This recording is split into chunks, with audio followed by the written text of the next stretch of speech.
शङ्करं शङ्कराचार्यं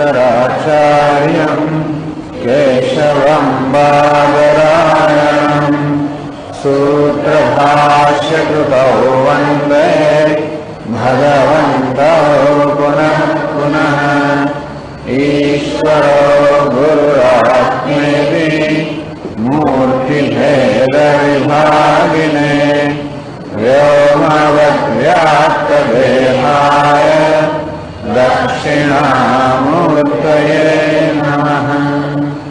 नमः श्री शंकरानंद गुरुपादाम्बुजन्मने सविलास महामोह ग्राहग्रासैक कर्मणे।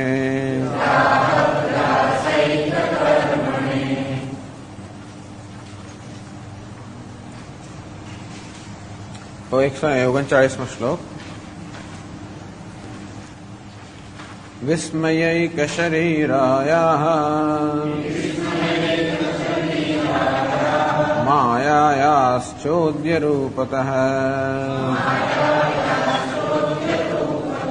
अन्वेष्य परिहारोऽस्याः बुद्धिमद्भिः प्रयत्नतः मायात्वमेव निश्चेयम् इति चेत् तर्हि निश्चिनो लोकप्रसिद्धमायायाः लक्षणं यत्तदीक्ष्यताम् न निरूपयितुं शक्या विस्पष्टं भासते च या सा मायेतीन्द्रजालादौ लोकाः सम्प्रतिपेदिरे स्पष्टं भाति च जगच्चेदम् अशक्यं तन्निरूपणम् मायामयं जगत्तस्मात् ईक्षस्वापक्षपाततः। विस्मय एक शरीरायाः मायायाः चोद्यरूपतः अन्वेष्य परिहारः अन्वेष्य है। तो माया निवेशમાં બુદ્ધિમાન મનુષ્ય શું કરવું જોઈએ? બુદ્ધિમદ્ભિः બુદ્ધિમાન મનુષ્ય માયાસ્યાઃ પરિહારः અન્વેષ્ય. આ કેવી રીતે માયાનું નિવારણ કરવું, કેમ માયાથી મુક્ત થવું, એ પ્રકારનો જે ઉપાય છે એનું અન્વેષણ કરવું જોઈએ. વિસ્મય એક શરીરાયાઃ, જેનો એકમાત્ર સ્વભાવ વિસ્મય, એનો એકમાત્ર સ્વભાવ છે ચોદ્ય રૂપતઃ, જે સ્વયં પ્રશ્નાર્થ રૂપ છે. પ્રશ્નાર્થ રૂપ અર્થાત જે એક પછી એક પ્રશ્ન ઉપસ્થિત કરતો હોય અને જોડે જોડે જે વિસ્મય જન્માવતો હોય, આ પ્રકારનો જેનો સ્વભાવ છે માયાનું પરિહાર કેમ કરવો એ બુદ્ધિમાન મનુષ્ય તકલીફ છે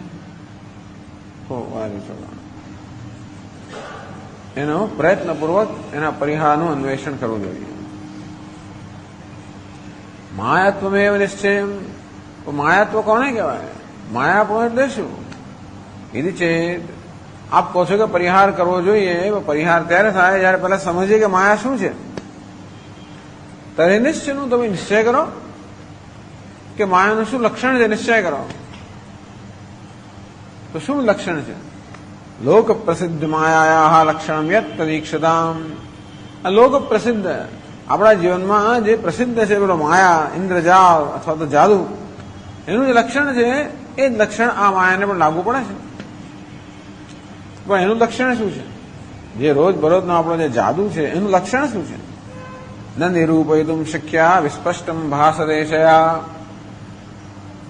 એનું પણ આ જ લક્ષણ છે કે જેનું નિરૂપણ કરવું શક્ય નથી. જાદુગરે જે પેલું ઉત્પન્ન કરે પદાર્થ, એનું નિરૂપણ કરવું શક્ય નથી. એટલે છે કે નહીં એક કહી ના શકાય. એ નથી એમ પણ ન કહેવાય કારણ કે ભાષે છે. અને છેમ પણ ન કહેવાય કે એને વપરાય નહીં. એ 100 કે 1000 રૂપિયા 500 રૂપિયા નોટ હોય એમાંથી કશું મળે નહીં આપણને. કે સોનાની લગડી હોય તો પણ એમાંથી કશી વસ્તુ પ્રાપ્ત ના થાય, તો સોની પૈસા આપે નહીં. એટલે વિસ્પષ્ટમ ભાસતે, સ્પષ્ટ દેખાય છે ખરું, અને છતાં પણ એ સાચું નથી. એટલે નથી એમ પણ ન કહેવાય કારણ કે ભાસે છે એમ પણ ન કહેવાય કારણ કે એનો બાધ થઈ જાય છે. એટલે આપણી જે લૌકિક કે વ્યવહારિક માયા એટલે જાદુ છે એનું પણ આ પ્રકારનું લક્ષણ છે. સા માયા ઇન્દ્રજાલાદો લોકા સંપ્રતિપેદરે, ઇન્દ્રજાલ ને બીજા જે કઈ આવી વસ્તુઓ છે એને માયા કહેવાય, એમ લોકો અને માયા કહેતા હોય છે. લોકો માયા શબ્દ વ્યવહાર વપરાતો હોય છે. એવું નહીં કે માયા શબ્દ માત્ર વેદાંતમાં જ વપરાતો હોય, પણ એનો વ્યવહારમાં ઉપયોગ થાય છે. અને આવું કશું પણ જયારે જણાય ત્યારે લોકોને માયા કહેતા હોય છે કે દેખાય છે ખરું, પણ શું છે કહી શકાતું નથી. એ માત્ર વિસ્મય પમાડતું હોય પણ શું છે નિશ્ચય ન થઈ શકે, જેના સ્વરૂપનો નિશ્ચય ન થઈ શકે પણ જે સ્પષ્ટ ભાસતું હોય. એટલે સામાન્ય રીતે જેનો નિશ્ચય ના થાય ભાસતું પણ ના હોય. જેમ કે શશશૃંગ, સસલાના શિંગડા, એનું કોઈ નિરૂપણ ના થઈ શકે અને ભાસતું પણ નથી. અને જે ભાષે જેનું નિરૂપણ થઈ શકે એવું સામાન્ય આપણી માન્યતા છે, પણ ભાષે પણ છે અને નિરૂપણ ન પણ ના થાય.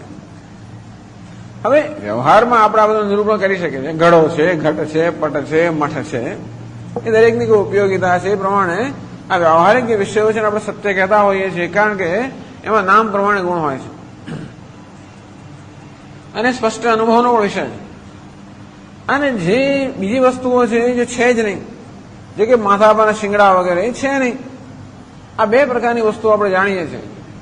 પણ આ જાદુગરની માયા છે એવું એક ત્રીજા પ્રકારની વસ્તુ છે.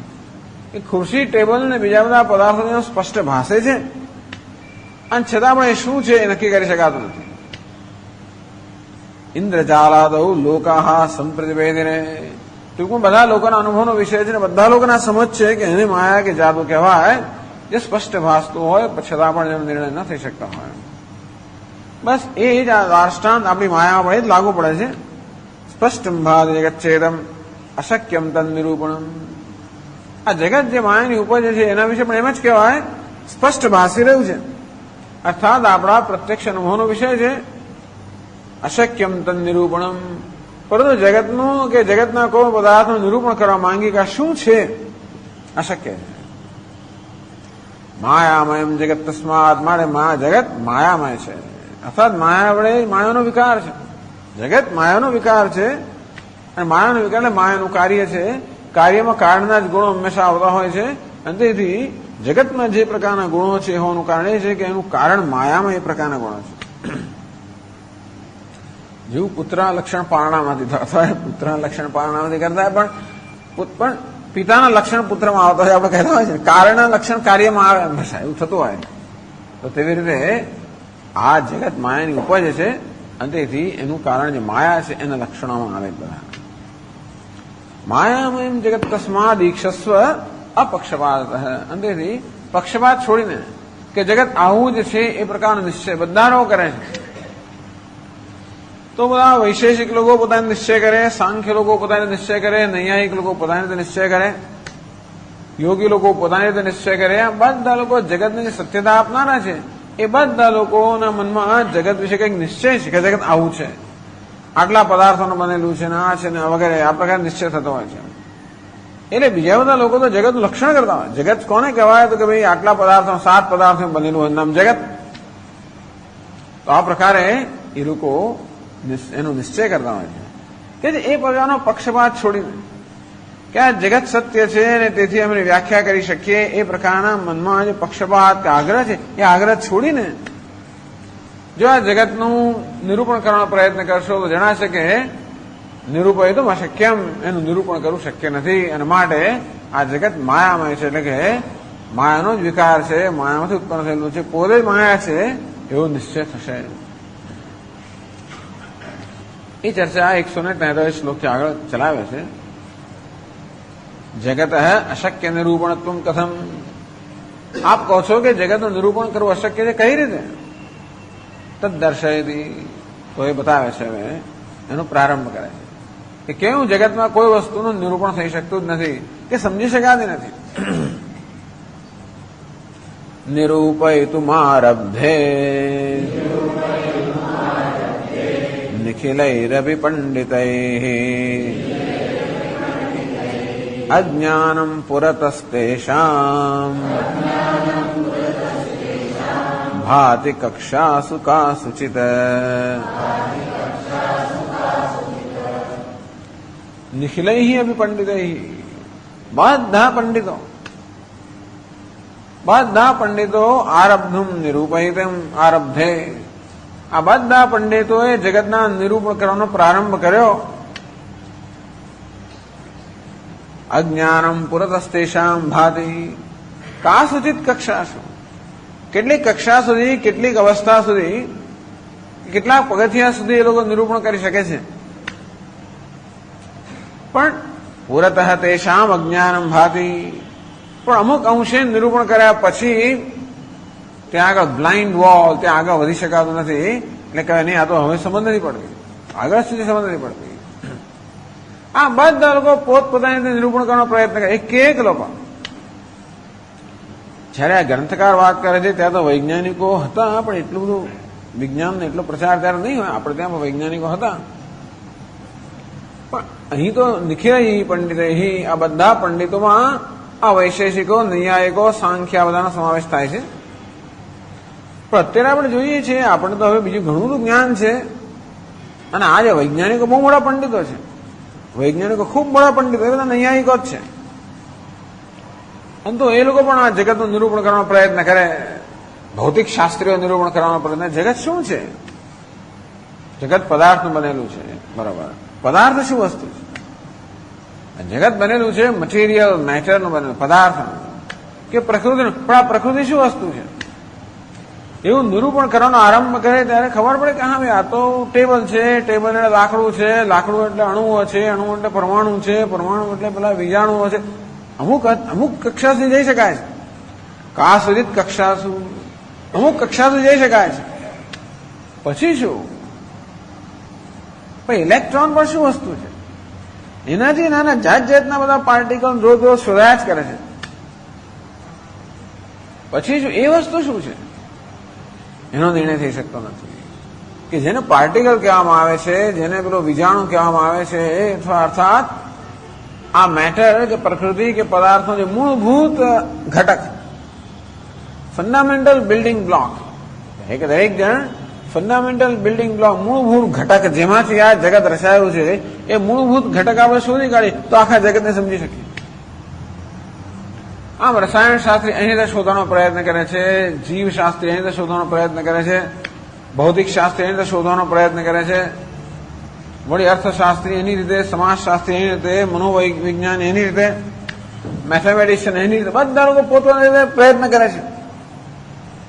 આ દરેક શાસ્ત્ર જગતનું નિરૂપણ કરવાનો જ પ્રયત્ન છે.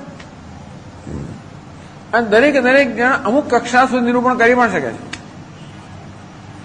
પછી આગળ જાઓ એટલે વિસ્મયૈક એક શરીર, વિસ્મયૈક શરીરાયા, પછી તો વિસ્મયથી કઈ આગળ થતું જ નથી. કે ભાઈ ખગોળ શાસ્ત્રીઓ પ્રયત્ન કરે છે કે જગત શેનું બનેલું છે, કેવા મોટા તારાઓ, શું શું છે, ને બધા અમુક કક્ષા સુધી નિરૂપણ થાય છે, સમજી શકાય છે. જે ન્યૂટન વગેરે મોટા પંડિતો પણ નિરૂપણ કર્યું અને બધા જગતના નિયમો શોધી કાઢ્યા કે કેવા નિયમોથી આ સમગ્ર જગત સંકળાયેલું છે. અને એટલા માટે આપણે કઈ વસ્તુનું કોઈ પણ સમજી શકીએ, આ જગતમાં જે ઘટનાઓ બને બધાને સમજી શકીએ, એ પ્રકારના બધા નિયમો એ લોકો શોધ્યા. કાસુચિત કક્ષા, અમુક કક્ષા સુધી. પછી જયારે પાર્ટિકલ એટલે જયારે પદાર્થ એકદમ નાનો બનતો જાય, સબ એટોમિક, પછી એમ નિરૂપણ થતું કે મોટો બનતો જાય, નાનો બનતો જાય, સૂક્ષ્મ બનતો જાય તો એ નિરૂપણ ના થાય. અને કદમાં મોટો થાય, મોટા તારાઓ હોય. એક કેવો તારો શોધ્યો હમણાં કે સૂર્ય કરતા 1 કરોડ ગણી શક્તિ ઓકે છે, એટલો મોટો તારો સૂર્ય કરતા 10 મિલિયન ટાઈમ્સ, 1 કરોડ ગણી શક્તિ એ તારો ઓકે છે, બહાર પાડે છે. શું? એટલે જેમ આ જગતનું નિરીક્ષણ થતું જાય છે તેમ આશ્ચર્ય, અંગ્રેજીમાં છે માઇન્ડ બોગલિંગ. આપણું મન કામ ના કરે. કોઈ પણ જગ્યાએ જો ને મન કામ જ નથી કરતું. ખરેખર ક્યાંય જુઓ, શરીરમાં જુઓ ને, ડોક્ટરો પણ પંડિતો જ છે ને, એ લોકો નિરૂપણ કરે છે કે ભાઈ મેલેરિયા કેમ થયો, ફલાણું કેમ થયો, બધા નિરૂપણ થાય છે. કા સુધી કક્ષા તો અમુક કક્ષા સુધી. પછી શું? પછી સ્વામીજી ભગવાન કરે ખરો. ડોક્ટરો પણ એવું કહે છે, ફલાણું ભાઈ ઓપરેશન કર્યું, આજે જ કોઈ કહે કે નાકમાં મસાન એવું કઈ થયું હશે, સર્જરી કરી, ફરી નહીં થાય તો એ ભગવાનની દયા છે તો નહીં થાય. પણ નહીં જ થાય એમ ના કહેવાય, ત્યારે થતું હોય છે. આ થતું હોય છે એવો પણ નિયમ નથી, કોઈ નિયમ જ નથી. એટલે કોઈ પણ રોગ કઈ રીતે કેવી રીતે વ્યાપશે અને એની કઈ રીતે શરીરમાં, હા અમુક કહી શકાય સ્વામીજી એના સિમ્ટમ્સ, તો કે એના અમુક ચિહ્નો છે બધા,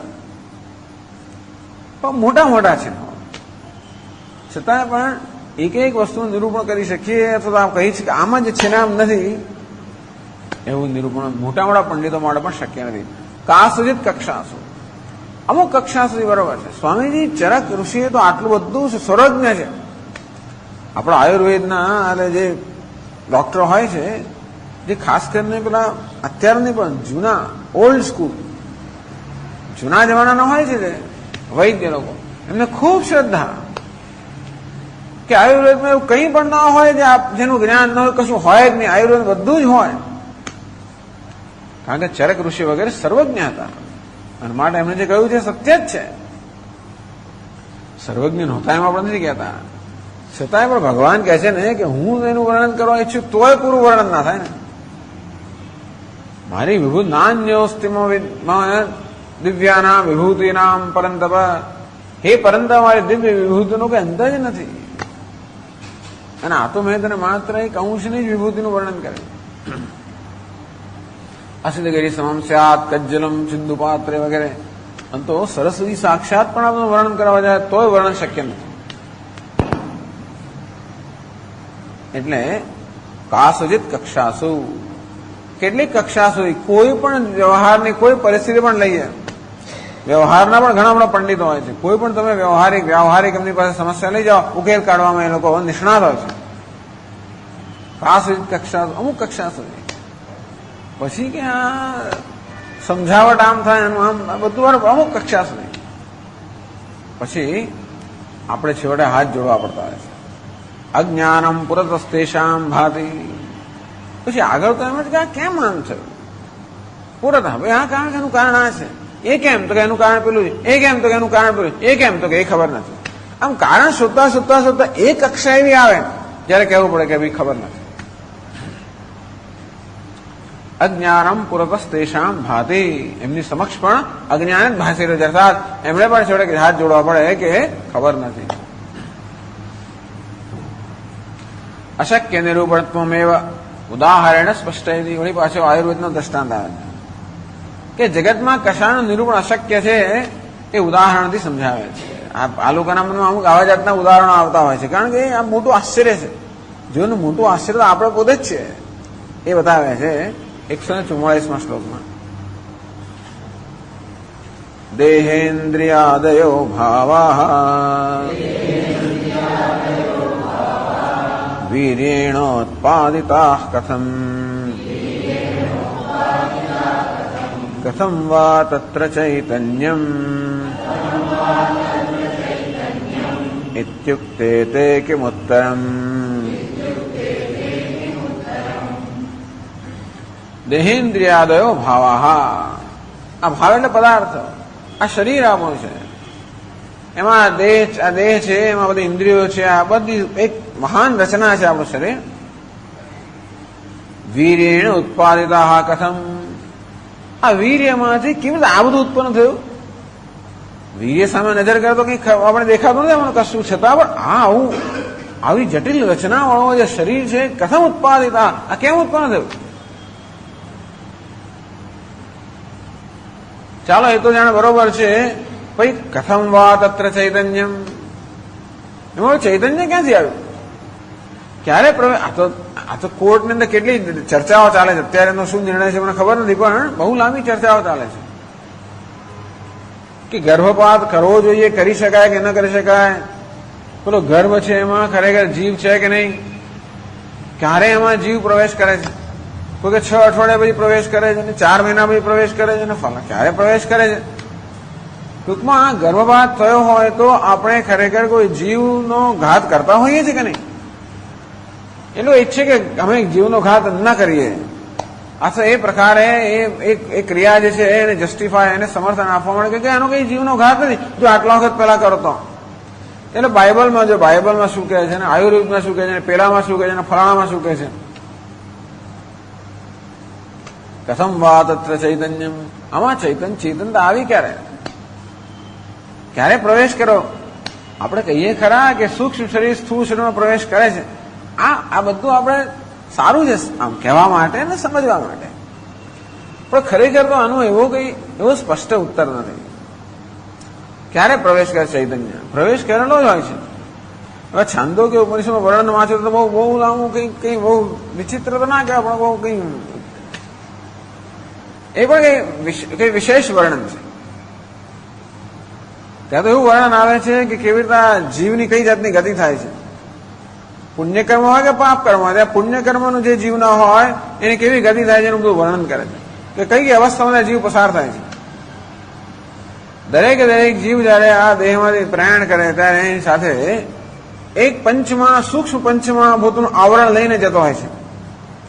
જે પ્રકારના કર્મ આપણે આ જીવનમાં કર્યા હોય, બધા કર્મ સારા અને ખોટા બધા જ કર્મો સૂક્ષ્મ પંચમહાભૂતમાં પરિણમે અને એના આવરણ સહિત આ જીવ આ દેહમાંથી પ્રયાણ કરતો હોય અને પોતાના કર્મના પરિણામે જે કોઈ લોકમાં, એટલે કે જે કોઈ અવસ્થામાં એને જવું પડે, પિતૃલોકમાં જાય, ચંદ્રલોકમાં જાય, સ્વર્ગલોકમાં જાય, બધા બહુ લોકો છે, લોક છે ઘણા બધા. એ દરેક લોકમાં ત્યાં રહેલા વિષયોનો અનુભવ કરવા માટે તે પ્રકારનું શરીર જોઈએ. ચંદ્રલોકમાં એક પ્રકારનું શરીર જોઈએ, સ્વર્ગલોકમાં બીજા પ્રકારનું જોઈએ, પિતૃલોકમાં ત્રીજા પ્રકારનું, જુદા લોકમાં જુદા પ્રકારના શરીર જોઈએ. જેમ મર્ત્યલોકમાં આ પ્રકારનું શરીર જોઈએ. અને તો પંચમહાભૂતનું આવરણ જે એના આ જીવની આસપાસ વીંટળાયેલું હોય છે એ તે લોકમાં જે પ્રકારનું આવશ્યક હોય એ પ્રકારનું શરીર બની જાય.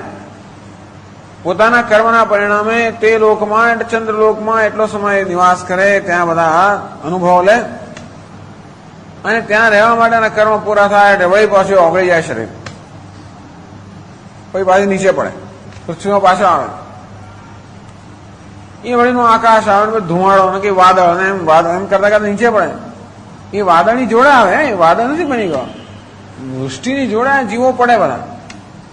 અને પાણી જેમ વહે તેમ પેલા પણ વહેવા મળે. એમનું કર્મ ક્યાં લઈ જશે ભગવાન જાણે. ઘણા કઈક સમુદ્રમાં જતા રહે, ઘણા બિચારા ખાબોચીમાં સુકાઈ જાય, ઘણા પેલા પથ્થરમાં જેમ ચોંટી જાય, એવું પણ થાય. તો વળી પાછા ત્યાં પાણી આવે, સુકાઈને વળી વાદળ ઉપર જાય નીચે, એમ કરતા કરતા આમ વહેતા કોઈ ખેતર વગેરેમાં જઈ ચડે અને ત્યાં પછી કોઈ પેલી વનસ્પતિ વગેરે સાથેનો સંયોગ થાય અને ત્યાં પછી બીજા કોઈ જીવ વડે ખાવામાં આવે. કોઈ ગાય ભેંસો ખાય અથવા તો પછી ગાય ખાય પછી એને દૂધ આપણે પાછું પીએ, એમ કરતા એ આપણી પાસે આવે આપણા શરીરમાં. આમ પુરુષના શરીરમાંથી વીર્ય દ્વારા સ્ત્રીના શરીરમાં જાય અને ત્યાંથી પછી આ પ્રકારે એનું જન્મ થાય. અભિજાતનું વર્ણન છાંદોગ્ય ઉપનિષદમાં વિચાર કરો. હવે આયુર્વેદમાં કદાચ જુદું વર્ણન હોય, પણ ટૂંકમાં આ પ્રકારે આની ઉત્પત્તિ કેમ થઈ એ સમજાવવાનો પ્રયત્ન છે. પણ કેવી રીતે અહીંયા આ શ્રેયમાં આવે ને શું એનું કોઈ યાદ નહીં. એટલે કર્મ એટલે શું, કઈ વસ્તુ ક્યાં લઈ જાય, કેવી રીતે આ કયા દેહની અંદર ગયો, જે જીવ ખાય એમાં જાય ને પાછું, અને એની ઉત્પત્તિ થાય. પણ એ ટૂંકમાં એનામાં ચેતનતા પહેલેથી છે કે નહીં, તો કે આમાં પહેલેથી ચેતનતા છે. એવું નહીં ચેતનતાએ પ્રવેશ કર્યો, આ તો સૂક્ષ્મ રૂપમાં છે જ. અને વીર્ય પણ એને વીર્ય સાથે જતું હોય છે. તો આ તો બધા ખાલી મારા માધ્યમો છે એના વિચરણના. એટલે પહેલેથી જ આ ગર્ભ છે એમાં પહેલેથી જ ચેતનતા છે કે ચેતનતા વળી ક્યારેક પ્રવેશ કરે છે એ બધું પણ નિરૂપણ કરી શકાતું નથી. અને આવો જ કેમ છે આ પ્રકારનો એ પણ નિરૂપણ કરી શકાય નહીં. વીર્યના એક બિંદુમાંથી આટલું આ બધું તૈયાર થવું એ બધું પણ સમજી શકાય એમ નથી. ટૂંકમાં આ કેમ તે કેમ ઉત્તરમ આવું તને પૂછીએ એટલે મહાત્માઓ કહે ને કે નાનકડું બિંદુ આ હરતું ફરતું થયું એ કહે છે આગળ, એનો શું ઉત્તર છે? એનો કોઈ ઉત્તર આપી શકાતો નથી. એટલે આ શરીર આપણા શરીરથી શરૂઆત કરે. સ્વભાવવાદી શંકર એક સ્વભાવવાદી છે. સ્વભાવવાદી એને કહેવાય જે કોઈ કારણ ના આપે, બસ આવું છે. એમાં વળી ઉત્તરની શું છે? બસ આવો સ્વભાવ છે. અગ્નિ કેમ ગરમ છે? તો ગરમ છે. વસ્તુ ઉપરથી નીચે કેમ પડે? તો પડે છે. પાણી ઉપરથી નીચે કેમ વહે? તો વહે છે. બસ સ્વભાવ છે પાણીનો. અગ્નિ જ્વાળા નીચે ઉપર કેમ જાય? અગ્નિનો સ્વભાવ છે. તે જ રીતે આ વીર્યના બિંદુમાંથી કેવી રીતે આવો મોટો દેહ બન્યો? સ્વભાવ છે. એના સ્વભાવવાદ આવું છે. જેને માટે કારણ શું હોય? દરેકમાં કારણ શું છે? પૂછા કરવા. એટલે હું કહું છું ને ઘણી વાર અમેરિકામાં આપણા બાળકો ઉછળતા એમને પૂછે કે આમ કેમ કર્યું? ખાસ બસ આમ કેમ કર્યું? કર્યું. કેમ ના ગયો? ના ગયો. કેમ ગયો? ગયો. બસ નથી ગયો, આગળ નહીં. તેવી એનો સ્વભાવવાદ એટલે કે બસ સ્વભાવ જ છે. એમાં વળી પૂછવાનું. એટલે 145માં શ્લોકમાં કહે છે વીર્યસ્યૈષ સ્વભાવશ્ચેદ કથમ તદ્વિદિતમ ત્વયા અન્વય વ્યતિરેકૌયૌ ભગ્નૌ તૌ વંધ્ય વીર્યતઃ.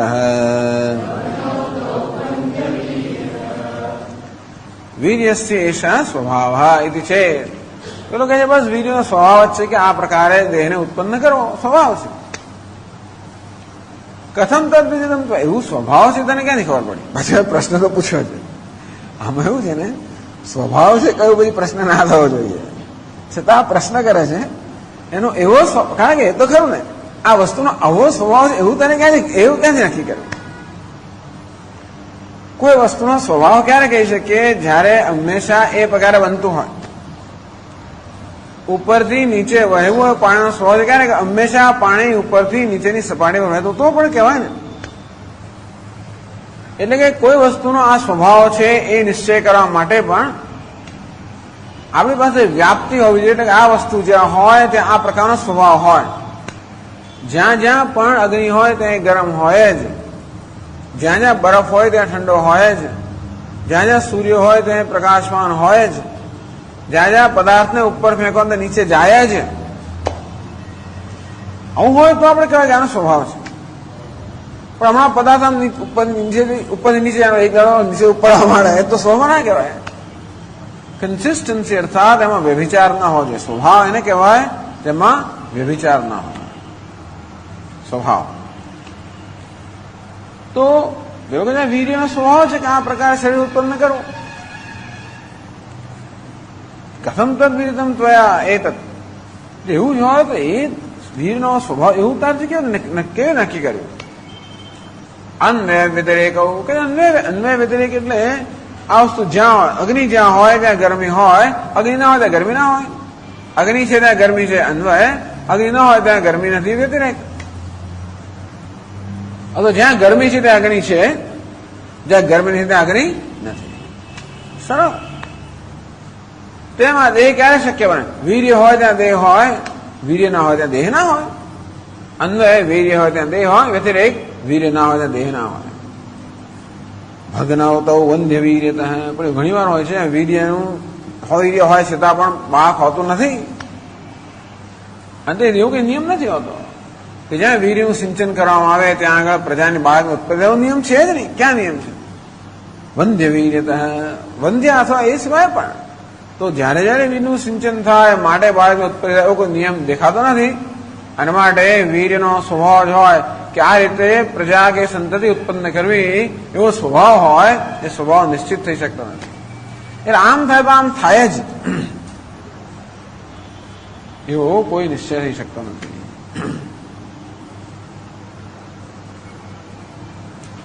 એવમ પૃષ્ઠે એવમ પુનઃ પુનઃ પૃષ્ઠે, પુનઃ પુનઃ જરાક વધારે શું છે, અમુક સુધી આપણે કહી શકીએ ભાઈ પૂછ્યા જ કરીએ આપણે એને કે પેલો આવ્યો કેમ આવ્યો, તો કે સ્વામીજી અહીંયા આગળ પેલો પ્રોગ્રામ કાર્યક્રમ એટલા માટે આવ્યો, પણ કાર્યક્રમ બીજે પણ અહીં કેમ આવ્યો સ્વામી, કારણ કે એને આ વધારે ગમે છે. તો એને આ વધારે કેમ ગમે છે, પેલા કરતા કેમ વધારે ગમે છે, કે સ્વામી બસ એવું ગમે છે. પણ જો આજ વધારે જ ગમતો તો હંમેશા કેમ નથી આવતો પછી, તો ક્યારેક ભાઈ પેલું વધારે ગમતું. એટલે આપણે જોઈએ છે કે વસ્તુનો કોઈ સ્વભાવ નક્કી થઈ શકતો નથી. આનો આ જ સ્વભાવ છે અને બીજો સ્વભાવ, એટલે આમ થાય તો પેલું થાય જ, આ બીજું ન જ થાય. આવી કોઈ વસ્તુનો આવો કોઈ નિયમ આપણે જગતમાં કોઈ વસ્તુ માટે નિયમ કહી શકતા નથી. સ્વામી તમે તો કહો છો કે જગતમાં નિયમ છે, પાછા આ જ વેદાંતી લોકો શું કે જગતમાં નિયમ છે, કારણ કે એમણે સિદ્ધ કરવો કે ઈશ્વર છે. વેદાંતી લોકો પણ ઈશ્વર છે એમ તો ઈચ્છે જ. અસ્તિત્વોપલબ્ધવ્ય તત્વભાવે નચો ભયો, પેલો ઈશ્વર છે. ઈશ્વર ક્યાં છે? સર્વત્ર છે. તો ઈશ્વર સર્વત્ર કયા રૂપમાં? ઈશ્વર સર્વત્ર નિયમના રૂપમાં છે, નિયતિના રૂપમાં છે. અંતેથી જ્યાં નિયતિ છે, જે કંઈ બને છે હંમેશા નિયતિ પ્રમાણે બને છે. એ કયો નિયમ છે એ ભગવાન જાણે. કારણ કે આપણે એમ કહીએ કે સાદો નિયમ કરવાનો નિયમ, જ્યાં પુણ્ય હોય ત્યાં સુખ હોય, જ્યાં પાપ હોય ત્યાં દુઃખ હોય. પણ સ્વામીજી જુઓ, અમારા પિતાજી કેવું સરળ જીવન જીવ્યા છે અને એમણે એવું કોઈ પાપ કર્યું હોય એવું કોઈના ખ્યાલમાં નહીં, છતાં પણ જો કેટલું એમને નિભાવવું પડે. હું કેમ? અને પેલો ફલાણો માણસ તરત જ ખબર પણ ના પડી, ઊંઘો સુઈ ગયો ને સવારે ઉઠ્યો, કોઈ પ્રકારની પીડા વગર એનો તો જીવ ચાલી ગયો. હવે એના ચરિત્રો તમને ખબર છે. એટલું જ એમ જ કહેતા હોઈએ કે સત્કર્મને કારણે આપણને સુખ કે સગવડ રહેવી જોઈએ, દુષ્કર્મને કારણે દુઃખ પડવું જોઈએ. સત્યમેવ જયતે નાનૃતમ, જ્યાં સત્યમ એવ જયતે, સત્યનો જ જય થાય, જૂઠાણોનો જય ન થાય. ક્યાં સમજ્યા? સત્ય હરિશ્ચંદ્ર બનીને બિચારો આખી જિંદગી સુધી એને તો માર જ ખાધો, એને તો આખી જિંદગી સહન કર્યું અને શું મળ્યું? એટલે નિયમ છે, પણ એ નિયમ શું છે બધા કેવા મુશ્કેલ છે. આપણે એટલું જ કહીશું કે નિયમ છે, એવો તો નિયમ માનવો પડશે કે જગતમાં નિયમ છે. એ નિયમ શું છે એનું નિરૂપણ કરવું બધું અશક્ય થઈ જાય છે. કર્મનો જ નિયમ છે, કાર્યકારણનો નિયમ છે. જે કંઈ બને એની પાછળ કશું ને કશું કારણ હોવું જોઈએ. એ કારણ નામ કર્મ. આ જગત આ જીવનમાં નહીં તો વળી બીજા પૂર્વ જન્મમાં કર્યું હશે, આ જન્મમાં નહીં તો એમ આપણે કહેવું પડે. અથવા એના કર્મનું આ જન્મમાં પરિણામ ના આવ્યું તો ભવિષ્યમાં આવશે. ધીરજ રાખ. ભાઈ તો ભવિષ્યનો જન્મ સ્વીકારીએ તો ને, એ ક્યાં છે? પૂર્વ જન્મ સ્વીકારીએ તો ને. એટલે છેવટે તો આપણે પછી સ્વીકારી લેવું પડતો હોય. ટૂંકમાં એક સમય એવો આવે, આ બધા પ્રશ્નો કરતા કરતા એક કક્ષા કે અવસ્થા એવી આવે જ્યારે આપણે વસ્તુ જેવી છે તેવી સ્વીકારી લેવી પડે છે, અર્થાત એનું કારણ સમજાવી શકતા નથી.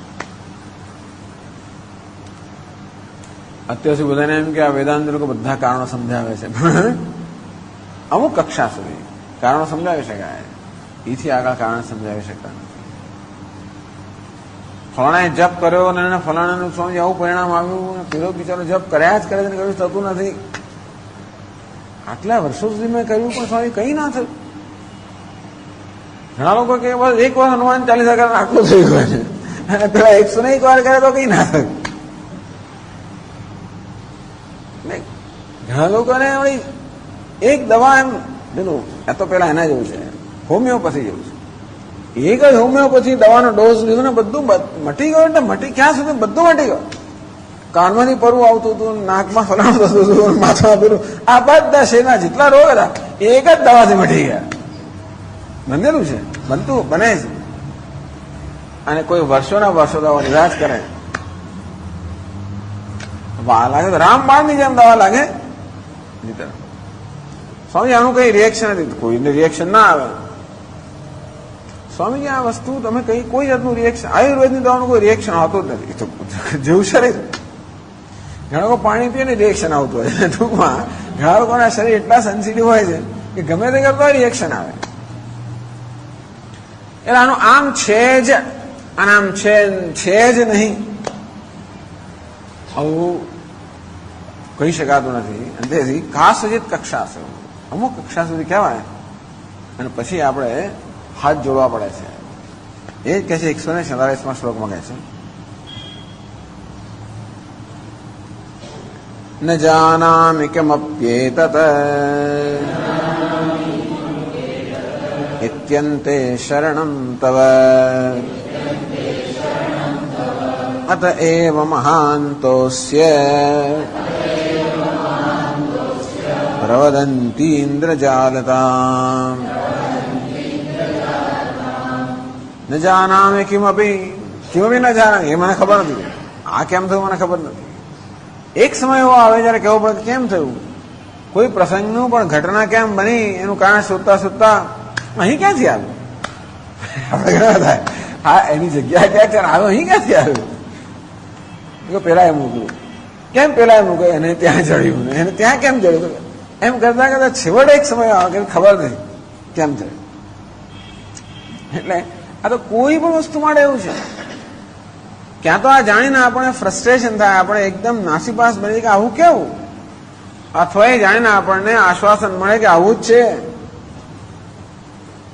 એટલે આ ચર્ચા કરવાનો હેતુ એ છે કે છેવટે આપણા મનમાં એક આશ્વાસન મેળવવું જોઈએ કે ભાઈ આવું જ છે. એટલે અમુક કક્ષાથી વધારે પછી એને દબાણ ના કરવું જોઈએ અથવા તો એમાં માથાકૂટ ના કરવી જોઈએ. છે કેમ છે? ન જાનામિ કિમપી એતદ, આ વિષયમાં હું કઈ જાણતો નથી, આથી આગળ નથી જાણતો, ખબર નથી.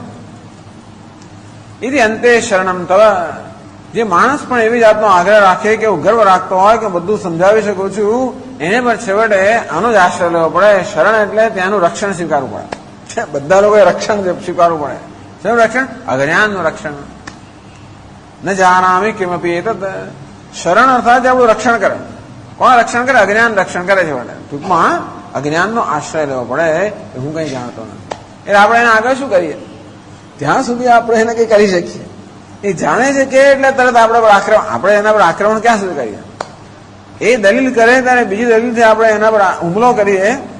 એ દલીલ કરે વળી બીજી દલીલ, એમ કરતા કરતા કરતા બેક ટુ ધ વોલ. એ માણસ છેવટે પેલા લડાઈ કરતા કરતા પીછાડ કરતા કરતા કરતા એ કક્ષા એવી આવે જ્યાં પછી જવાનું એને જગ્યા જ ના રહે. પછી હાથ ઊંધા કરી દે, શરણ થઈ ગયો. પછી આપણે એને શું કરીએ? આપણે તલવાર હેઠી પડી જાય. પછી તો એ જે ઉગામા કરતો હોય જ્યાં સુધી પોતાનું રક્ષણ કર્યા કરતા છે આપણે એના હુમલો કર્યા કરીએ. એ પછી હાથ ઊંચા કરી દે ત્યારે પછી આપણે આગળ અને એના પર કોઈ આક્રમણ ના કરી શકીએ. એટલે છેવટે દરેક માણસે જીવનમાં ક્યાંક તો હાથ ઊંચા કરવા જ પડતા હોય છે. એટલે પહેલેથી હાથ ઊંચા કરી દેવા નથી કહેવાનો હેતુ આમાં નથી. એ હિન્દુસ્તાનમાં આપણે એના માટે નિષ્ણાત જાત મને ખબર નથી. હું શું કરું? એટલે પહેલેથી હાથ ઊંચા કરે એવું એનું કે એ જ બન્યું છે. આ બધામાં શું થાય કે આ બધી ચર્ચામાંથી ફલિત આવું થાય છે. લોકો આવું સમજીને જાય છે વાળે કર્મ. એટલે એનો આપણી કોઈ જવાબદારી જ નથી. એનો અર્થ હતો ટૂંકમાં આ પ્રજામાં કોઈ જવાબદારી નામની વસ્તુ જ નથી. કોઈ માણસ છેવટે કઈ જવાબદારી લેતું જ નથી.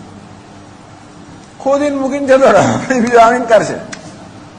પેલો આમ કરીને જતો રહે, ત્રીજો આવીને કરશે. એમ તો મને શું કહું, મારું કામ નથી. પેલાની જવાબદારી છે. કોઈની જવાબદારી જ કરશે, બીજાની જ જવાબદારી છે.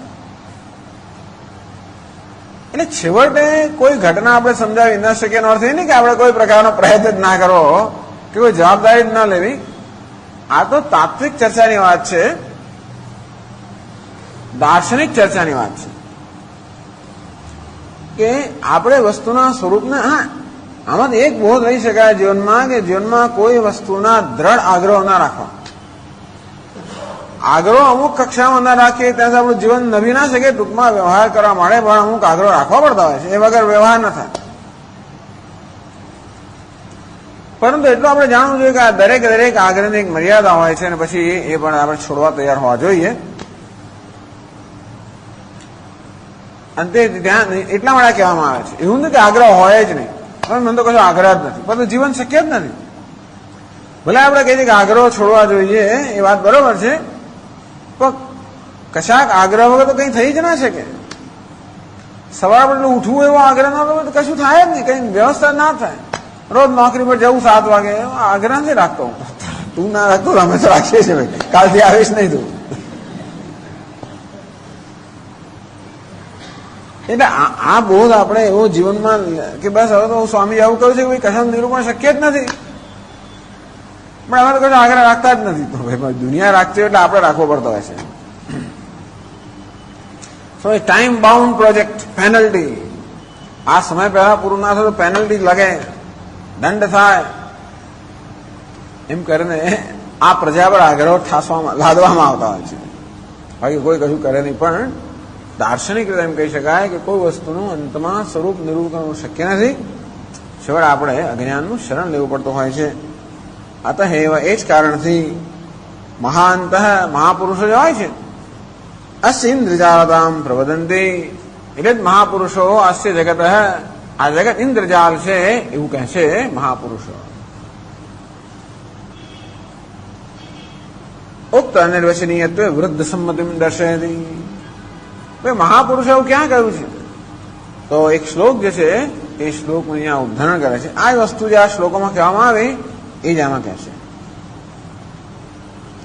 એતસ્માत् કિમિવેન્દ્રજાલમપરમ, એતસ્માत् કિમિવેન્દ્રજાલમપરમ યદ્ગર્ભવાસસ્થિતમ રેતશ્ચેતતિ હસ્તમસ્તકપદ પ્રોદ્ભૂતનાનાંકુરમ પર્યાયેણ શિશુત્વ યૌવનજરા વેશૈરનેકૈર્વૃતમ પશ્યત્યત્તિ શૃણોતિ જિઘ્રતિ તથા ગચ્છત્યથા ગચ્છતિ.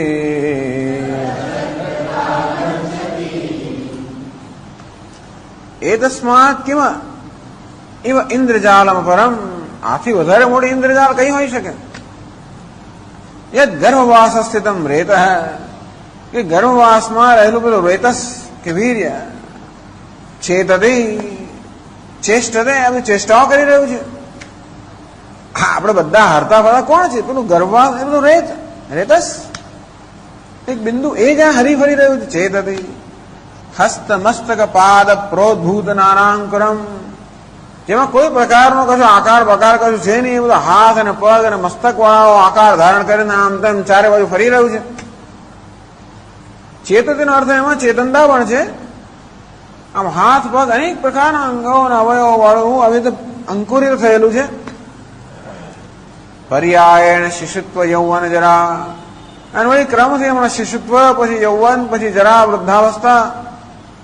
વેશૈ અનેકૈ વૃતમ, અનેક વેશથી બધા વૃતમ, અનેક વેશથી આ પ્રકારની ચેષ્ટા કરી રહ્યું છે, કે અનેક પ્રકારના વેશ ધારણ કરી રહ્યું છે. પશ્યતિ અતિ જુએ છે, અતિ ખાય છે, શૃણોતી સાંભળે છે, જિઘ્રતી વળે એ સૂંઘે છે, તથા ગચ્છતી જાય છે, આ ગચ્છતી વળી આવે છે. એક પેલું રેતસ કે વીર્ય આ બધું કરે છે, એનાથી મોટું જગતનું શું આશ્ચર્ય હોઈ શકે? અને આ જગત કેવું છે? ઇન્દ્રજાળ. આથી મોટી ઇન્દ્રજાળ કઈ હોઈ શકે? ન કેવલમ દેહસ્યૈવ દુર્નિરૂપત્વમ, એવું નથી કે માત્ર આ દેહનું નિરૂપણ કરવું જ શક્ય છે, કિંતુ વડ વૃક્ષાદેહ આપી કોઈ જગ્યાએ જોઈએ. વડવૃક્ષે કેમ નજર કરીએ અને આ કેમ આ થયું એનું નિરૂપણ કરવું શક્ય નથી. 148 શ્લોકમાં એ કહે છે, દેહવદ વટધાનાદૌ સુવિચાર્ય વિલોક્યતામ ક્વધાનાઃ કુત્ર વા વૃક્ષઃ તસ્માન માયેતિ નિશ્ચિનો. દેહવત, જેમ દેહમાં છે તેવી રીતે વટધાનાદૌ, વટવૃક્ષનું ધાન, ધાન એટલે પેલું વટનું જે બીજ હોય છે ને, ટેટો હોય અને ટેટામાંથી પછી જે વટવૃક્ષના નાના નાના પેલા બીજ જે હોય છે એને ધાના કહેવામાં આવે છે. વટધાનાદૌ, આ વટનું આ પ્રકારનું એક નાના તો ખરેખર વૃક્ષના એ બીજનું દૃષ્ટાંત આપતા હોય છે. આનું જેવું ધાના, આ ધાના છે જે વટનું જે પેલું બીજ છે, જે અણુ છે એટોમિક, એ ક્યાં કુત્રવા વૃક્ષ અને ક્યાં એમાંથી ઉત્પન્ન થયું. આ એકદમ ઘનઘોર ઘટાવાળું જે આ વૃક્ષ છે, ઘેઘૂર ઘટાવાળું વૃક્ષ, એ ક્યાં કેટલું વિસ્તૃત, એ ક્યાં, અને એમાંથી જેમાંથી ઉત્પન્ન થયું એ પેલું વટનું બીજ ક્યાં. સુવિચાર્ય વિલોક્યતામ, આ પ્રકારે બરોબર સુવિચાર્ય એટલે છાંદોગ્ય ઉપનિષદમાં પ્રસંગ આવે છે ને, તો ઉદ્દાલક ઋષિ એક સમયે કહે છે, ઉપદેશ આપતા આપતા શ્વેતકેતુને કે જા આ વટ છે એનો એક ટેટો લઈ આવો. એ ટેટા ફોડ્યો, એનું જે બીજ છે એ હાથમાં લેતો, હા એને પણ તોડ, એને પણ તોડ્યું. એમાં જો તને શું દેખાય છે? ભગવાન કઈ દેખાતો નથી. એમાં જો કઈ જ ના હોય તો એમાંથી વટવૃક્ષ કેમ સંભવી શકે? તો ના સંભવી શકે. મને કઈ છે તો કે હા, દેખાતું નથી પણ છે. એ પ્રકારે જગતનું કારણ દેખાતું નહોતું પણ છે, એમ કરીને જગતના કારણનું અસ્તિત્વ ત્યાં સિદ્ધ કરે છે. પણ ટૂંકમાં આપણને કારણ કશું દેખાતું નથી, અંશતા છે, એમાં કોઈ શંકા નથી. અને કોઈ પણ જગ્યાએ આ પ્રકારે આપણે જગતમાં ક્યાંય નજર કરીએ અને કશાયને સમજવાનો પ્રયત્ન કરીએ તો આપણે બુદ્ધિ કુંઠિત થઈ જાય છે. આનું નામ જ મોહ. માણસ બુદ્ધિ કુંઠિત થઈ જાય, માઇન્ડ બોગલિંગ, બુદ્ધિ કુંઠિત કરી નાખે એવું છે આ જગત. તેથી જગત કેવું છે? માયાજાલ છે, ઇન્દ્રજાલ છે કે માયા છે.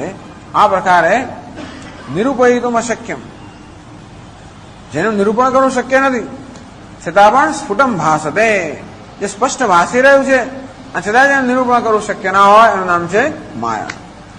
જે અનુભવનો વિષય જ નથી એવું નહીં, અનુભવનો વિષય છે નિરૂપણ થાય એ પણ નહીં, અનુભવનો વિષય છે અને છતાં પણ નિરૂપણ ન થાય એનું નામ માયા. અને જગતના પદાર્થોમાં આ લક્ષણ સર્વત્ર લાગુ પડે છે. અને મારા જગત માયામય છે, અર્થાત માયાનું કાર્ય છે એવો નિશ્ચય થવો જોઈએ.